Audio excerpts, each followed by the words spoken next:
What's up, guys? Welcome to our first lesson of speed archery. In the modern world, there are two properties that we really focus on in archery. The first one is accuracy. The other property is the amount of damage, the amount of penetration. The property I want to introduce is speed, rate of fire. Not the arrow speed, but the rate of fire.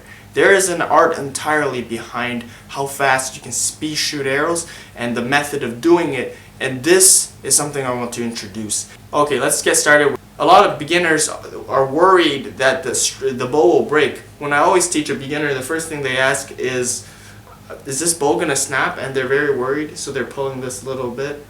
So don't worry about that. If it's a bow that's designed to do what it's due, it should be able to pull 20 something inches. I don't recommend a heavy or moderate poundage bow. I recommend a light poundage. This is 55 pounds at 29 inches, so it's quite heavy for a beginner. For a beginner, I recommend something that when you're pulling at full draw, you're not feeling much pressure in your muscles. A good draw weight is around 25 pounds, 15 pounds, 20 pounds, depending on the person. I started with 20 pounds. For a lot of beginners who don't have the money and budget, they make their own bows. For example, a PVC bow. It's good, but make sure you're safe with it. There are a lot of people who start with homemade bows. It's fine, but you want to make sure that your homemade bow is safe. A PVC bow like this is safer than, for example, a wooden made bow, because wood just snaps very easily. It's not an elastic material, so it's very easy for it to break. PVC, however, is much more elastic, and mainly wood is weak in shear, so it breaks very easily at high draw lengths. So PVC bow allows a good draw length. With PVC, you can also get flattened PVC. Just make it yourself. Flattened ones are better in terms of efficiency. You want to make sure you wear a glove, because if you have a shelf, you're fine, but if you don't have a shelf, you want to make sure you wear a glove so that the fletching does not cut your hand. That is a big problem. With speed shooting, you might dry fire your bow a lot more, so you probably want to start with a PVC bow rather than buying something expensive and then breaking it. And so this, even if I break, I don't care. It's just a cheap bow.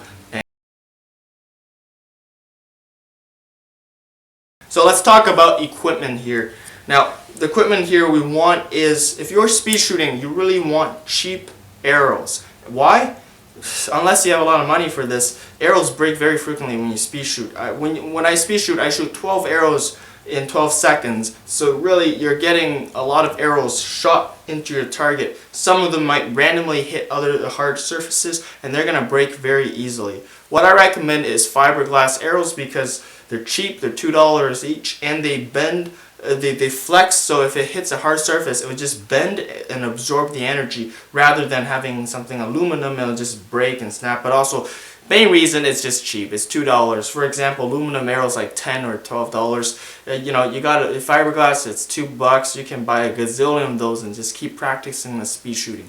But the key here is to get the nocks. You can use regular nocks to start with. Actually, that's a good idea, so you just get started. But eventually, if you want to use speed shooting knots, you want to bend it, that's your own option. So once you get that all ready, we're ready to start speed shooting. Another thing is the target. You want to make sure you have a soft target. You don't want something hard.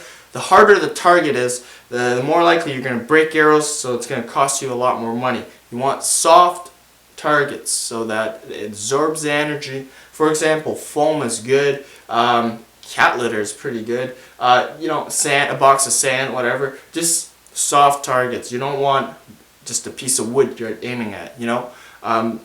This way, your target absorbs the arrows, so you got less chance of breakage.